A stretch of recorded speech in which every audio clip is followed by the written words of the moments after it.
Mutia. Di sini kami akan menjelaskan tentang daur nitrogen. Kissing strangers till I find someone I love. Kissing strangers till I find someone I trust. Kissing strangers. Nitrogen merupakan salah satu unsur yang esensial di bumi. Dilansir dari BBC, nitrogen memenuhi 78% atmosfer bumi, di mana oksigen hanya sekitar 21% dari total atmosfer bumi.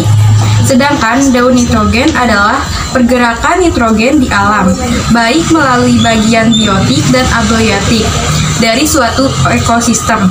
Berikut adalah tahapan proses daur nitrogen dari awal hingga akhir.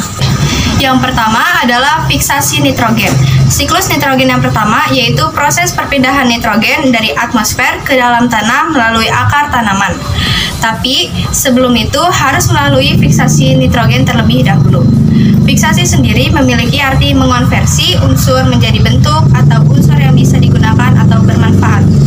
Ada dua cara dalam melakukan fiksasi nitrogen, yaitu melalui bakteri pada akar tanaman legum, rhizobium, bakteri dan mikroorganisme di dalam tanah, dan proses geofisika dengan panas dan tekanan yang tinggi seperti sambaran petir.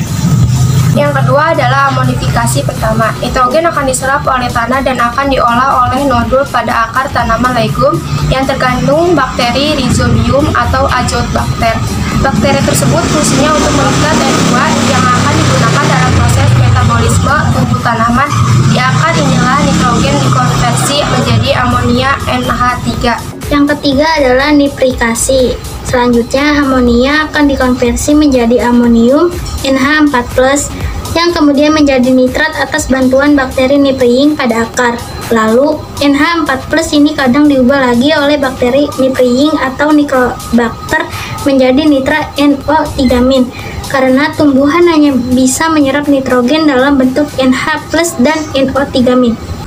Yang keempat adalah asimilasi.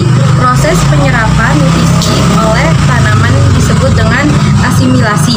Yang diserap oleh tanaman adalah senyawa nitrogen dalam bentuk ion NH4+ dan NO3- yang telah bercampur dengan air. Yang kelima adalah dekomposisi. Tanaman yang mengandung nitrogen kemudian akan dimakan oleh hewan dan manusia. Otomatis, nutrisi atau termasuk nitrogen juga akan berpindah dari tanaman ke organisme yang memakannya.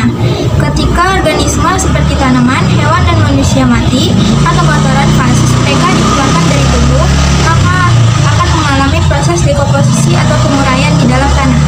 Proses tersebut dilakukan oleh dekomposer atau bakteri denitrifying dan fungi, dan akan melepaskan amonia NH4+ di dalam tanah. Yang keenam adalah denitrifikasi. Amonia tersebut akan dikonversi lagi oleh bakteri nitrifying menjadi NO3-.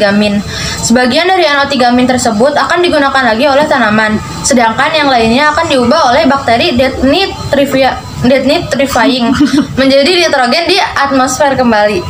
Sehingga gas nitrogen akan kembali ke atmosfer atau udara lagi. Oleh karena itu, kandungan nitrogen udara cenderung konstan. Sekian dari kami, maaf jika ada kesalahan-kesalahan kata. Wassalamualaikum warahmatullahi wabarakatuh.